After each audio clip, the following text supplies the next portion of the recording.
¿Te gustaría saber cómo la inteligencia artificial puede transformar la forma de aprender y enseñar? Comienza el podcast Inteligencia Artificial y Educación. Presenta Luis Gómez.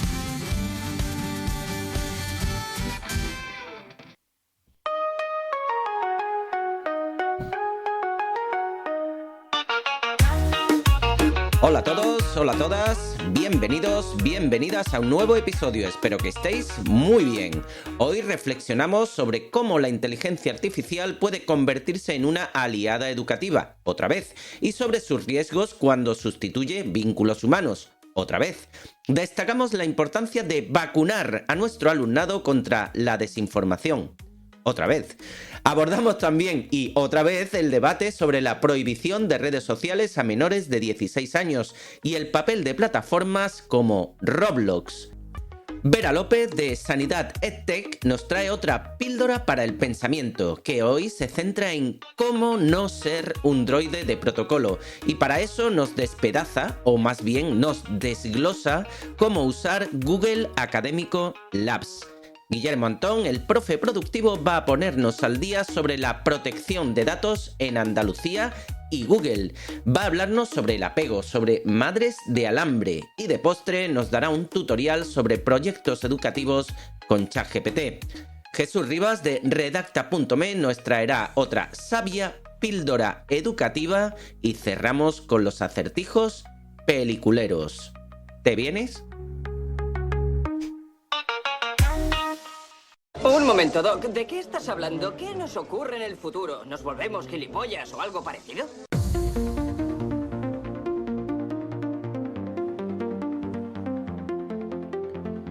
La educación personalizada no debería ser un privilegio, sino un derecho. Llevamos más de un siglo educando con un modelo industrial, es decir, mismo ritmo, misma explicación, mismo examen, y luego nos sorprendemos de que la motivación se desplome y la desigualdad se perpetúe.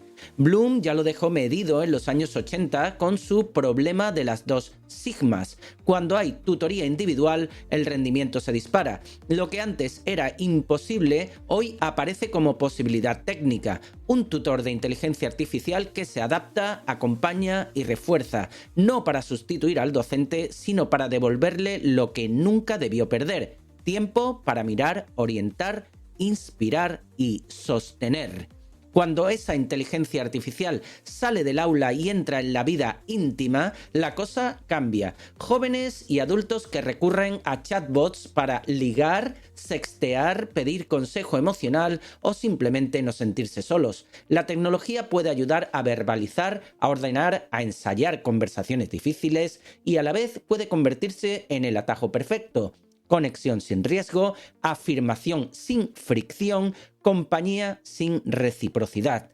Lo que prometía liberarnos de tareas pesadas está invadiendo también lo que supuestamente era humano y valioso por sí mismo, por ser precisamente imperfecto.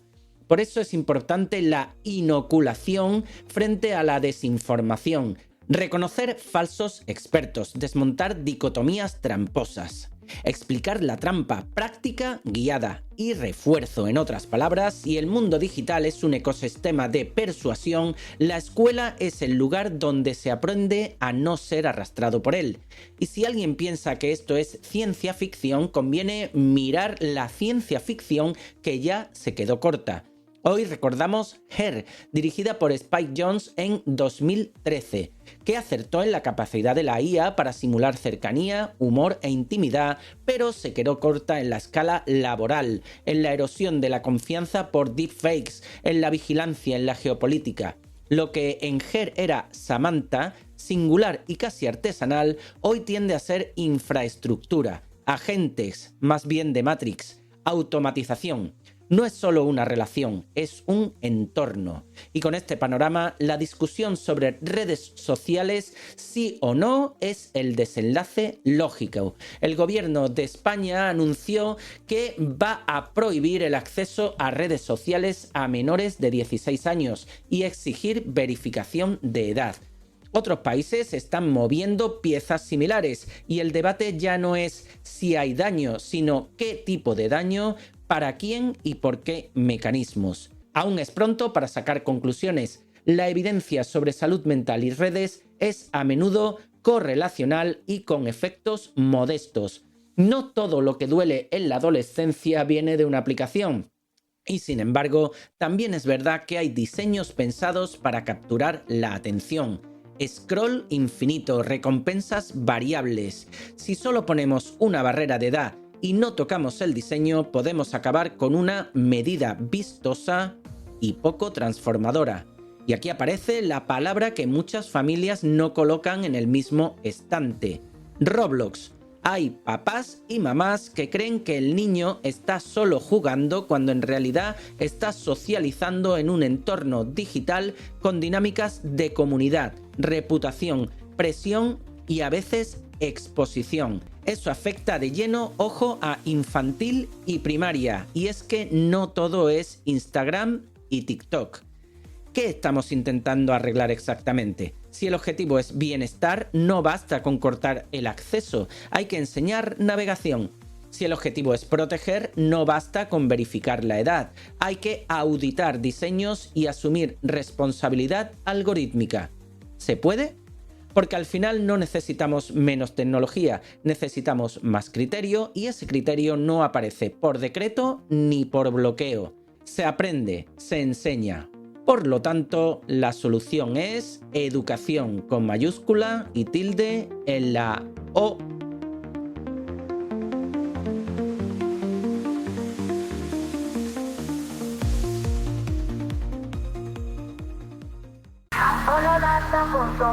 Jesús Rivas nos quiere enseñar cómo la IA podemos usar. Con María Chat vamos a explorar. Con redacta.me Jesús Rivas nos viene a enseñar cómo la IA podemos usar. Con María Chat vamos. Ya sea 2025, ya sea 2026, ya sea enero, ya sea febrero, no falta a su cita semanal don Jesús Rivas de redacta.me, dispuesto a darnos una nueva edupíldora sobre buen uso de la inteligencia artificial. Muy buena, Jesús. Hola, Luis. Hoy quiero hablarte sobre la brecha entre el uso de la inteligencia artificial por parte de los estudiantes y su integración formal en las instituciones educativas. Y para ello me voy a basar en una reciente publicación del Centro de Investigación RAND. Por un lado, se habla de que los estudiantes han adoptado la IA de forma significativa, con un uso reportado de entre el 78 y el 92% entre estudiantes universitarios y de secundaria. Además, un 24% recurre a la IA diariamente para realizar sus tareas escolares. Por otro lado, en lo que a las instituciones se refiere, el 86% reporta usar IA, pero para procesos administrativos. Y solo el 22% de los profesores de educación superior aplica la IA regularmente en su enseñanza. Se produce así una brecha entre formación y competencias. En España hay un alarmante 78% de los profesores que no ha recibido capacitación formal en IA, mientras que el 70% de ellos reconoce su importancia futura para los estudiantes. Por otro lado, los alumnos desean que sus profesores conozcan más sobre IA, buscando un uso ético y profesional de la herramienta en el aula. Existen una serie de referencias clave y documentos que podemos contrastar con toda esta información, como por ejemplo el de la UNESCO, que advierte sobre el desplazamiento cognitivo si los docentes no lideran el uso de la IA, o informes de Microsoft y Fundación Telefónica que documentan cómo la brecha digital ya no es solo el acceso a Internet, sino el desarrollar habilidades en el manejo de herramientas de inteligencia artificial. Surgen así una serie de desafíos, como por ejemplo herramientas de IA usadas por estudiantes sin el conocimiento de los profesores, generando así un vacío de supervisión. También alumnos con accesos premium que tienen ventajas sobre quienes usan versiones gratuitas de las herramientas. Y, como no, las evaluaciones tradicionales no se ajustan a las capacidades de la IA moderna. Pues bien, Luis, la inteligencia artificial promete transformar la educación, pero esta promesa solo se cumplirá si se cierran las brechas actuales de adopción y formación. Los desafíos identificados anteriormente deben ser abordados para garantizar que la IA actúe como un facilitador y no como una barrera en el aprendizaje. Hasta la semana que viene, Luis. Vamos a volar con redacta.me, nada es igual. María Chat, IA digital. En este beat tu mente va a estallar. Primer viernes de cada mes damos la bienvenida a Vera López, que debajo del brazo nos trae una nueva píldora para el pensamiento. Pero no me extiendo con presentaciones porque para ello se basta ella sola. Adelante, Vera, que la fuerza te acompañe. Muy buenas. Poneos cómodos, ajustad el transponedor y preparad la cafeína, porque vamos a entrar en el hiperespacio académico. Aquí, Vera López, conocida como Enferloria, vuestra enfermera de emergencias. La misma que ha visto en una guardia de soporte vital avanzado de enfermería más muertes por accidente de tráfico de las que cualquier serie de Netflix podía procesar, y más pantallazos azules de lo que un sistema operativo del Pleistoceno debería permitir. Como bien sabéis, es esa mezcla extraña entre el barro de la cuneta, el código binario y las guardias de 24 horas. Así pues, bienvenidos y bienvenidas seáis a Píldoras para el Pensamiento. Hoy vamos a centrarnos, es decir, vamos a hablar de cómo no ser un simple droide de protocolo, que repite lo que se dice una IA, sino un verdadero investigador en el campo de la seguridad y la sanidad. Vamos a despiadar Google Academic Labs y por qué es vuestro mejor aliado para la realización del proyecto intermodular. This is the way. Mirad, entiendo que Open Evidence os parezca el sable láser definitivo, es limpio, es clínico, es directo. Pero la realidad de la calle, la de la ambulancia y la del centro de mando, no es puramente clínica. Es social, es técnica, es logística. Si vuestro proyecto intermodular mezcla seguridad con sanidad, Open Evidence se os va a quedar corto, como un motor hiperespacial con una fuga de gas tibana. Y aquí es donde entra Google Academic Labs, pues no es un simple visor de PDF, es un buscador avanzado vitaminado con inteligencia artificial. A diferencia de otros, este motor rastrea el inmenso océano de Google académico para localizar publicaciones relevantes basándose en preguntas complejas. Te permite lanzar una pregunta de investigación detallada y él solito analiza los resultados principales para ofrecerte una síntesis inicial. Aviso a navegantes. Actualmente, la IA de este laboratorio solo responde en inglés. Si le preguntáis en la lengua de Shakespeare, la IA es un erudito. Si le habláis en castellano, os recordará con cierta amabilidad sus limitaciones actuales. Queremos investigar, tenemos la IA para facilitarnos la labor, pero algo nos está faltando aquí, nos falta un corpus de conocimiento y es donde tenemos que hablar de manera muy somera y respetuosa del método científico.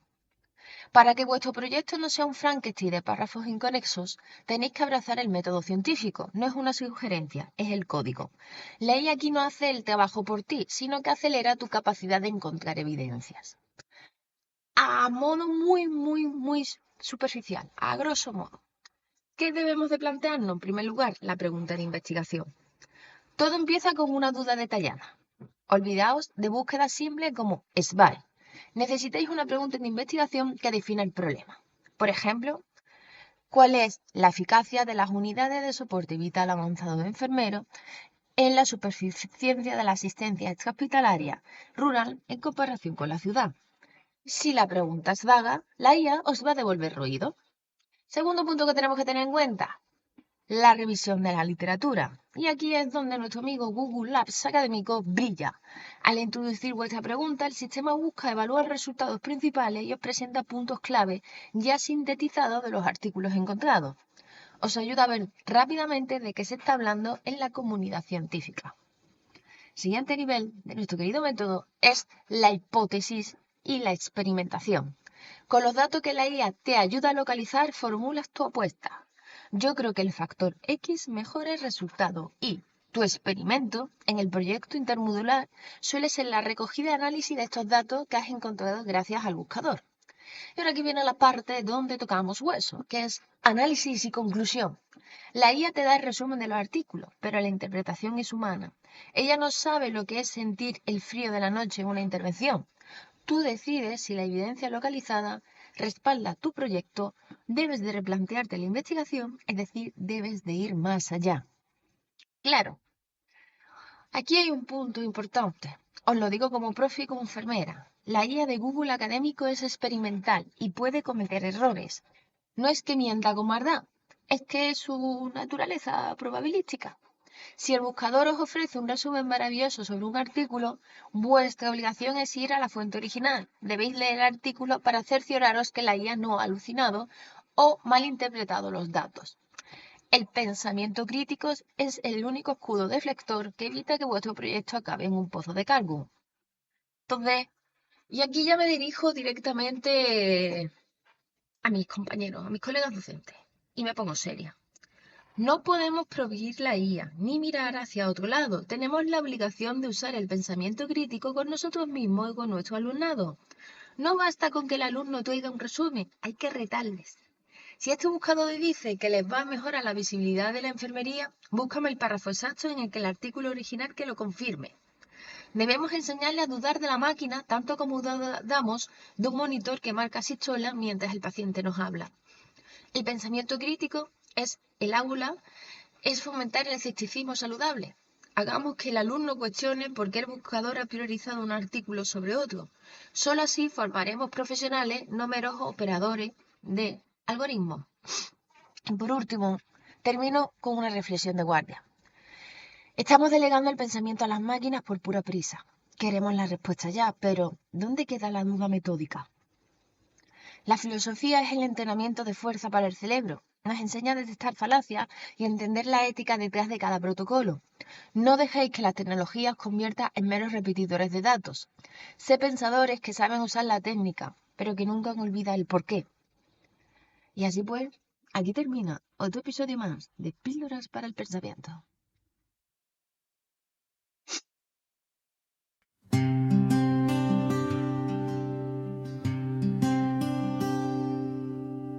Pancho el monito favorito, busca amor y es pequeñito. Damos paso ya a don Guillermo Antón, el profesor productivo, dispuesto a ponernos al día de las noticias y quién sabe qué más. Muy buena, Guillermo. Buen día, Luis. Arranco, como es habitual, con un saludo a los docentes del entorno de Almendralejo, con quienes tengo en marcha una formación sobre el uso de IA en bibliotecas escolares, en el que yo también estoy aprendiendo mucho. Y un saludo a mi grupo de profesores europeos de iDevelop, con los que llevo una intensa semana charlando en inglés y haciendo cositas con ChatGPT, Gemini, Notebook LM y compañía. Y sigo con una rectificación, porque por todos es sabido que es de sabios rectificar, y yo no me considero menos sabios que otros que no suelen hacer rectificaciones. Tiene que ver justo con la noticia que comentamos la semana pasada relacionada con la vulneración de la protección de datos por parte de la Consejería de Educación en relación al acuerdo firmado con Google.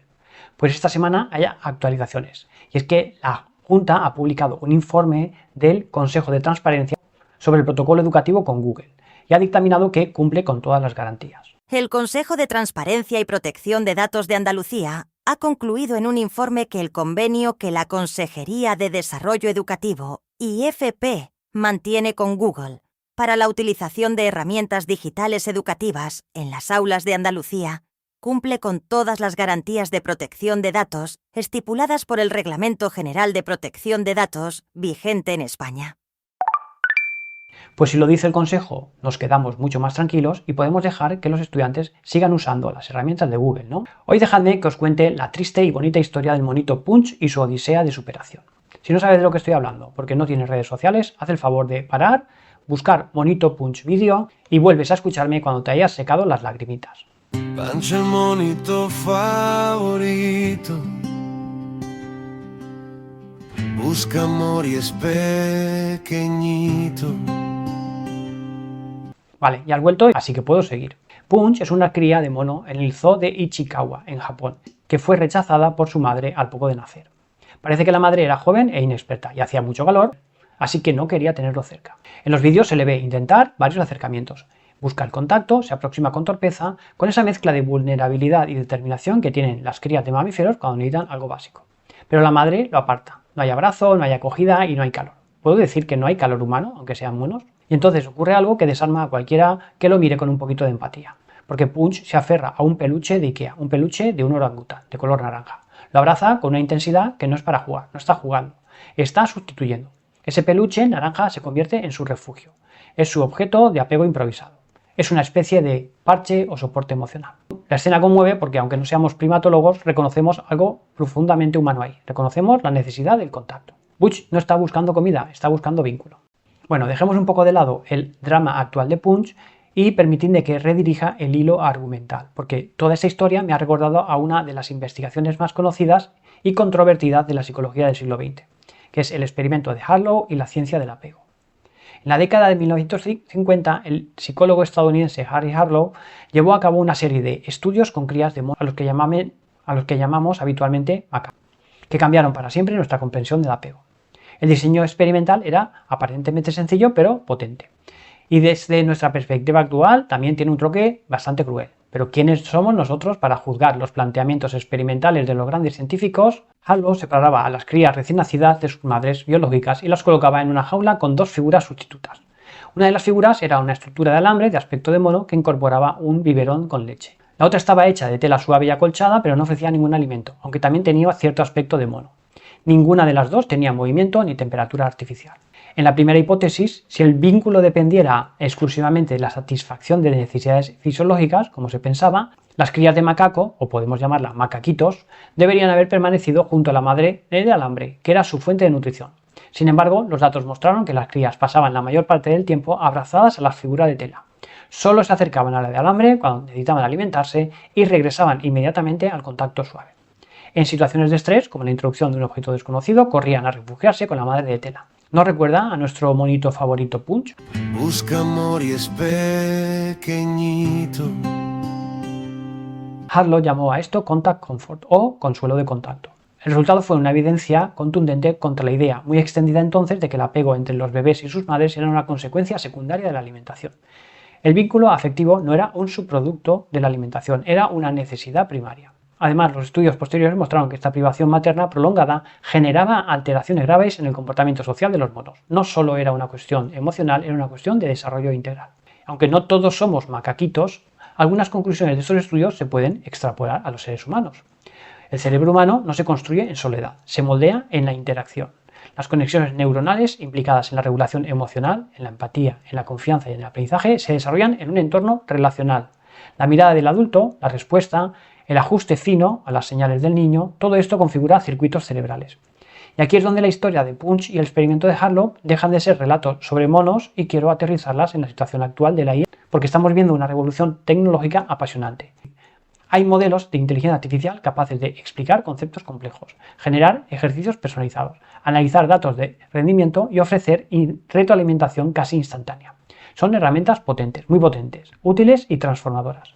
Pero no podemos confundirnos, porque un sistema de IA puede incluso simular conversación con bastante solvencia, pero lo que no puede hacer es establecer una relación humana genuina.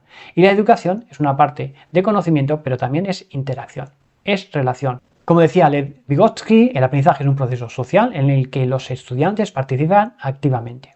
Si sustituimos a docentes por interfaces de IA, corremos el riesgo de diseñar una educación basada en madres de alambre, eficaces al proporcionar un biberón de leche, siempre disponibles, pero incapaces de ofrecer el contacto que educa en la sociedad.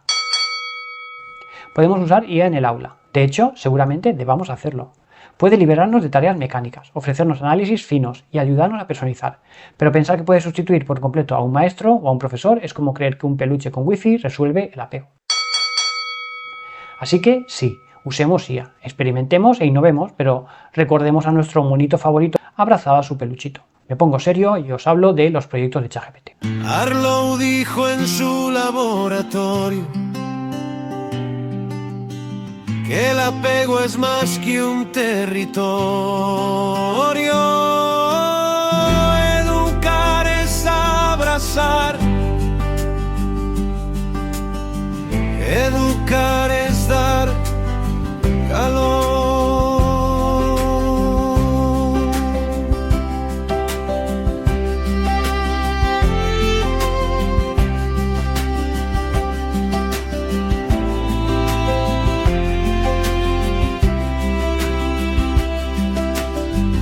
Hoy hablamos de una función que, si usas ChatGPT a diario como buen docente productivo, te puede cambiar la vida. Son los proyectos de ChatGPT. Porque seamos sinceros, empiezas a lo loco usando ChatGPT para redactar una ficha, luego una rúbrica, luego una situación de aprendizaje y luego un informe, y cuando te quieres dar cuenta tienes un historial de chats que parece el cajón de los cables de tu casa. Todo mezclado, todo importante y nada fácil de encontrar. Y aquí es donde entran los proyectos. OpenAI incorpora los proyectos como espacios de trabajo independientes dentro de ChatGPT. Básicamente funcionan como carpetas inteligentes. Dentro puedes agrupar conversaciones, subir archivos de referencia y añadir instrucciones personalizadas que el modelo seguirá en todos los chats que abras dentro de ese espacio. Se pueden comparar a los cuadernos Notebook LM, pero con menos funcionalidades y más limitaciones, por supuesto. No es un simple agrupador de chat, es un entorno con contexto propio. Y esto para tareas docentes que se desarrollan en el tiempo es como oro puro. Imagina un proyecto llamado Invertebrados de primero de ESO y dentro metes el currículum en PDF, tus documentos base, criterios nombre y una instrucción clara del tipo redacta todos los materiales siguiendo los modelos de los documentos que te has juntado. A partir de ahí, cualquier conversación que abras dentro de ese proyecto ya se sabe a qué se juega. Tenemos unas reglas claras. Esto evita tener que repetir instrucciones básicas una y otra vez.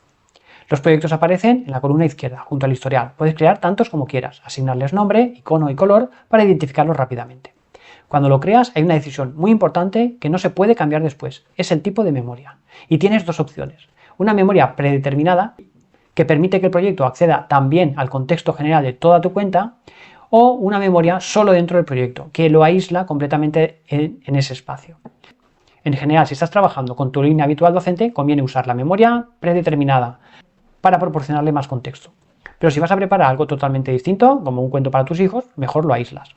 Por cierto, que puedes luego mover conversaciones antiguas a un proyecto ya creado. Cada proyecto permite añadir instrucciones propias. Esto es clave si quieres consistencia.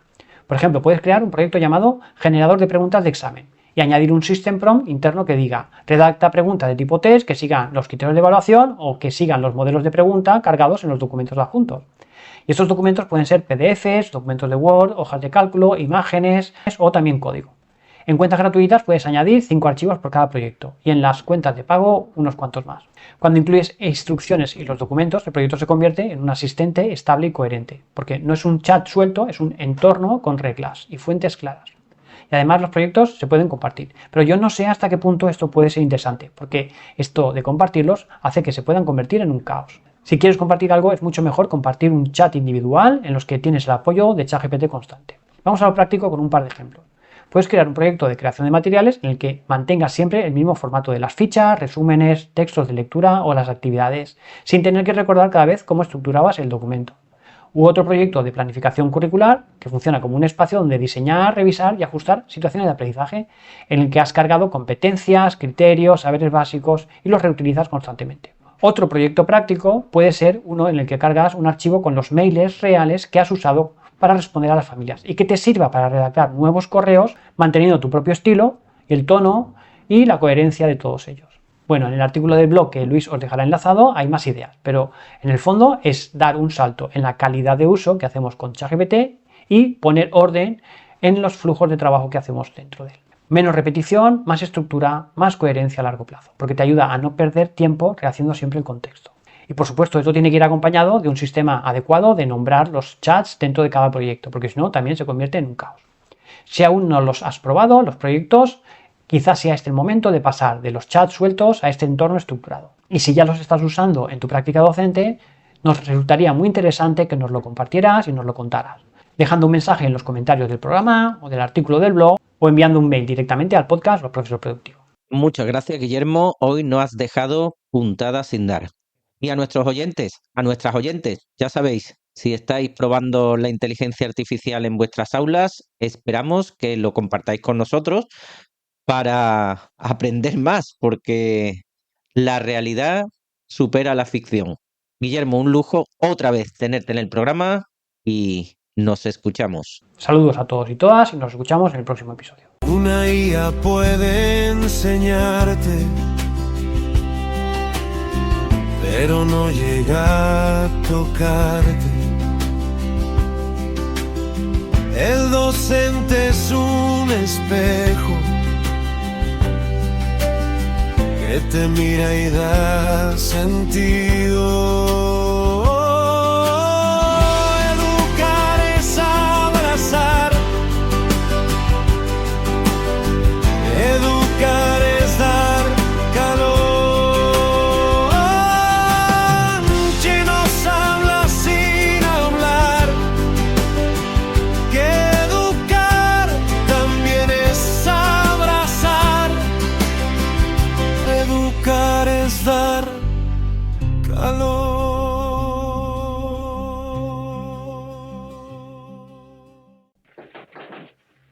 Soy el ayudante del plomero. Tenía el presentimiento de que iba usted a venir. Al plomero lo tiene usted allá en aquel rincón. Puede ir abriendo ese paso con el martillo.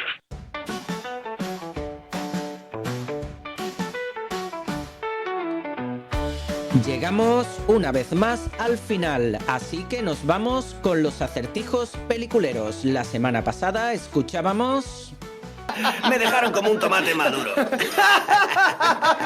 Muy valiente. Increíble, en esos momentos eres gracioso, muy gracioso. ¿Qué insinúa? Di. Pues nada, esa historia tiene mucha gracia. Eres un tipo gracioso. ¿Por qué lo dices? ¿Por la forma en que hablo? Sí, claro, eres gracioso. Me refiero al modo en que cuentas las cosas. ¿Gracioso por qué? ¿Qué tengo de gracioso? Vamos, Tommy, no le interpretes mal. Espera, Anthony. Es mayorcito, sabe lo que dice, contesta. Cierto. ¿Gracioso por qué? ¿Qué? Yo solo he dicho que eres gracioso. Vamos a ver si lo entiendo, porque quizá es que estoy algo bebido. Sí, es posible, pero ¿cómo soy de gracioso? ¿Quizá como un payaso de circo? Te hago reír, ¿crees que estoy aquí para divertirte? Bueno, ¿por qué soy gracioso? ¿Qué tengo de gracioso? No sé, es por cómo cuentas las cosas, ya sabes. No, yo no lo sé, lo dices tú. Tú eres el que dices que soy gracioso. ¿Por qué demonios soy gracioso? Vamos, ¿qué coño tengo de gracioso, Dime, ¿qué tengo de gracioso? Se trataba de la película Uno de los Nuestros, dirigida por Martin Scorsese en 1990. La ganadora de esta semana es María José Cabeza, de Sevilla, que se va a llevar a casa el libro Notebook LM para profesores en su edición recién revisada de Guillermo Antón. Enhorabuena, María José. Y para esta semana...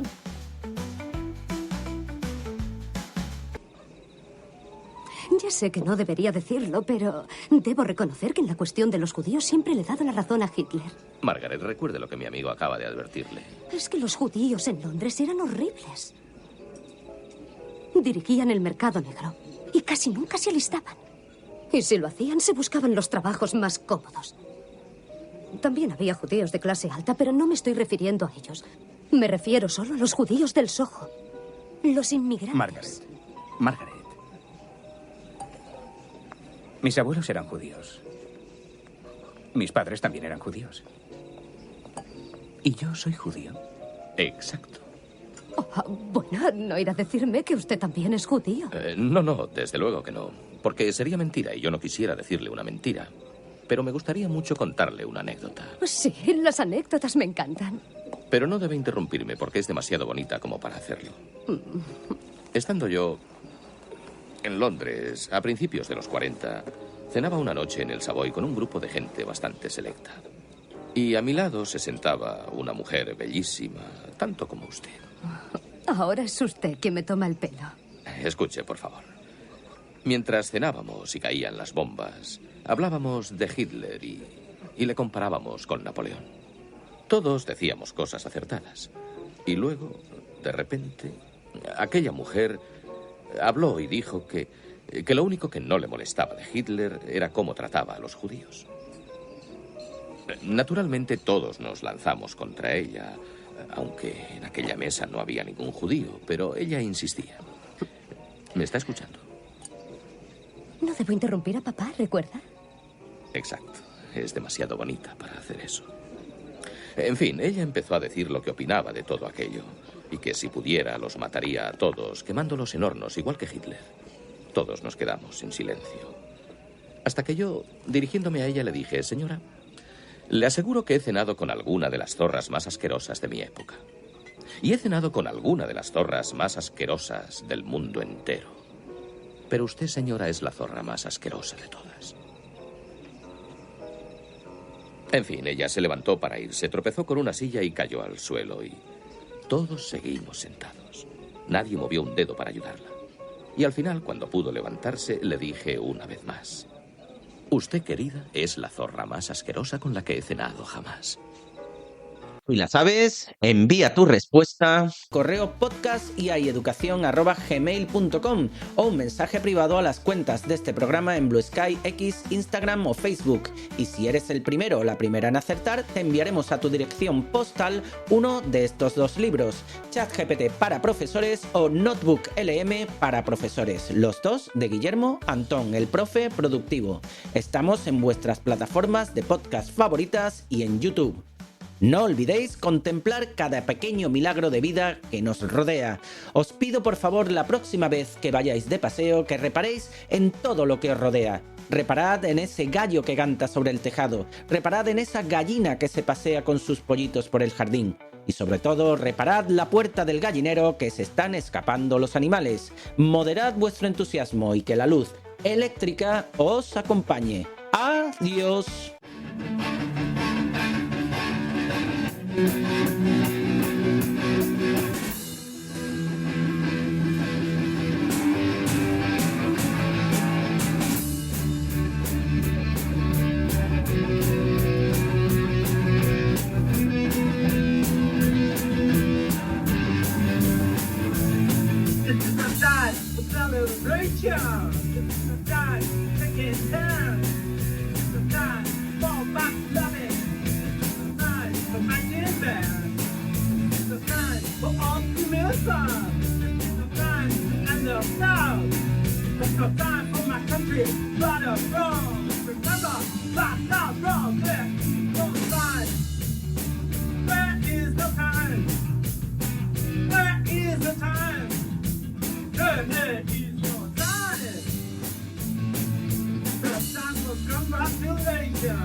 Winners, death is the time.